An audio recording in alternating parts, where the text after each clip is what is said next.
نقول لك الحاله ديال خويا تبدلت بزاف، وانا بقى فيا وتنشوف الاخ ديالي تيضيع، وما كانش هكا في الاول، والدعوه الله خويا هادشي اللي نقدر عليه ما ياخذ فيهم الحق.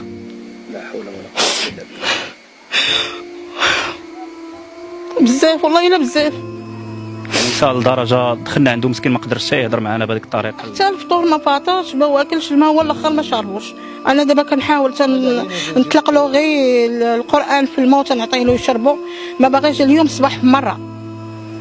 واللي كنقول خوتنا المغاربه داخل وخارج الوطن كنشكرهم بزاف، لانني كندخل وكنشوف الكومونتيرات بزاف متضامنين معاه، والله يرحم لهم الوالدين. ونصيحه للشباب ما يبقاش يثيق، وما يبقاش اخويا نقول لك يتعاشر مع منواله، لان اخويا كان بزاف كيدخل الدراري للدار يقدروا كاع يطيبوا بيدهم ويعطيوه.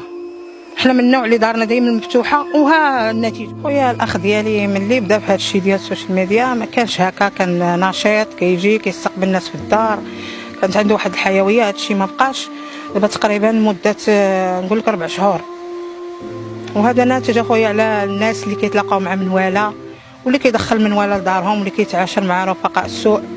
وما نقدرش نتقلب شي واحد، ولكن دعيناهم لهذا الشيء اللي عنده.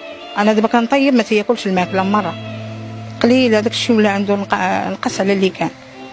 يعني شحال تقريبا المده هذه؟ مده اخويا نقول لك من قبل العيد الكبير بشي 15 يوم ولا شهر، يعني الحاله ديالو بدات كتنقص. انا لاحظت هذا الشيء، ولاحظت ان خويا يعني كان تينوض الصباح بكري يمشي يتريني، يجي ياكل مزيان، ما بقاش كياكل وما بقاش كيخرج يتريني.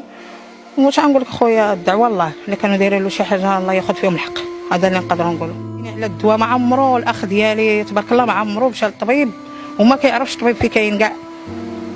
يعني كانت الحمد لله الصحه ديالو جيده؟ كانت الصحه ديالو مزيان، ما عمرو الكينه دوليبرانيه الاخر ما تياخذهاش. شخصوا ليه فاش مشى للطبيب شخص ليه المرض ديالو وقال لي بان عندك شي حاجه؟ هو كان شكينا قلنا السكر، لانه عندنا مرض وراثي ومشى عبر لقاه طالع. ولكن اخويا الحاله اللي كنشوفها اخويا راه يعني بزاف على السكر. حنا عندنا الناس اللي الوالد والوالده الله يرحمهم توفاو به، يعني السكر ما يقدرش يدير خويا هذه الحاله هذه. انا فيا السكر، ولكن الحاله ديال خويا ما يعني ماشي السكر بزاف على السكر، نقص في الوزن بزاف. يعني كاين الناس اللي كيكون عندهم السكر تيتحركوا ناشطين وهذا، ولكن خويا لا، انا شاكه بان كاين. خويا تفاجأت انا، كنا كنمشيو كنصوروا 3 الفيديوهات 4 الفيديوهات في النهار، فيديو واحد ولا كيغلبو، ما بقاش مره فيديو واحد. يعني ولا الطاقه ديالو كتشوفها كتخاف صاحبي، فيديو ولا تيسخفوا، فيديو واحد تيقول لي صافي سخفت عييت ما بقيتش قادر ندير والو. تيجي للدار صافي شي ناس تيبقى ما تينعس ما والو، صافي تيجي للدار تيبقى فايق. انت شتي دابا كلشي، دابا بغيتي يدخل عنده راه شتي كلشي في الدار، ما بقى باغي حتى شي حاجه، صافي بوحدو ساد عليهم. تيدخل من عنده حتى واحد من غيري انا، دابا تاختو ولا خو حتى شي واحد ما تيبغيهم يدخل عنده، تنجي عنده انا. يعني لا اله الا الله.